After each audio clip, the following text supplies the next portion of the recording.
Assalamualaikum warahmatullahi wabarakatuh. Perkenalkan, nama saya Baktiar Pribangun. Saya dari kelas E mata kuliah Governansi Digital. Saya absen 1. Di sini saya ingin menjelaskan sedikit mengenai penerapan sistem pemerintahan berbasis elektronik atau biasa disebut SPBE. Sistem pemerintahan berbasis elektronik atau SPB atau yang biasa disebut dengan e-government adalah penyelenggaraan pemerintahan yang memanfaatkan teknologi informasi dan komunikasi untuk memberikan layanan kepada instansi pemerintah, aparatur sipil negara, pelaku bisnis, masyarakat, dan pihak-pihak lainnya. SPB juga merupakan salah satu upaya pemangkasan biaya dan waktu, serta meminimalisir terjadinya praktik korupsi dalam pelayanan yang dilakukan oleh pemerintah. Penerapan SPB ditujukan untuk mewujudkan proses kerja yang efisien dan efektif, serta meningkatkan kualitas pelayanan publik.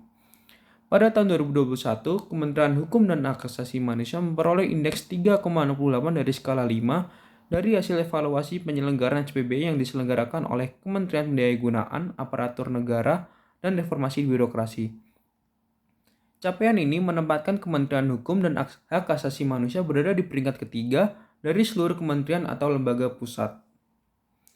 Hal itu tentu menjadi kebanggaan kita bersama, sekaligus menjadi tanggung jawab kita untuk mempertahankan dan meningkatkan prestasi tersebut pada evaluasi SPBE berikutnya di tahun 2023. Untuk itu, perlu dilakukan evaluasi untuk mengukur capaian kualitas penyelenggaraan SPBE oleh kantor wilayah dan unit pelaksana teknis. Sementara itu, governansi digital adalah aplikasi berbasis teknologi, informasi yang dikelola pemerintah dan berfungsi untuk meningkatkan pelayanan publik yang prima kepada masyarakat ataupun organisasi lainnya. Digital governance diharapkan dapat memberikan sarana elektronik pelayanan publik antara pemerintah atau government kepada masyarakat atau biasa disebut dengan G2C, pemerintah atau government kepada pelaku bisnis atau G2B sebagai bentuk implementasi dan peningkatan demokrasi pada aspek governance. Konsep ini diimplementasikan oleh pemerintah Indonesia atas perintah Presiden Indonesia Joko Widodo dengan dibantu penerapannya oleh Kementerian Komunikasi dan Informatika yang dipimpin oleh Bapak Johnny G. Plate. Dengan adanya digital governance atau governansi digital, harapannya pemerintah Indonesia bisa memberikan pelayanan publik yang prima dan inklusif kepada seluruh masyarakat Indonesia, terkhususnya daerah 3T. Lalu, bagaimana penerapan di Indonesia?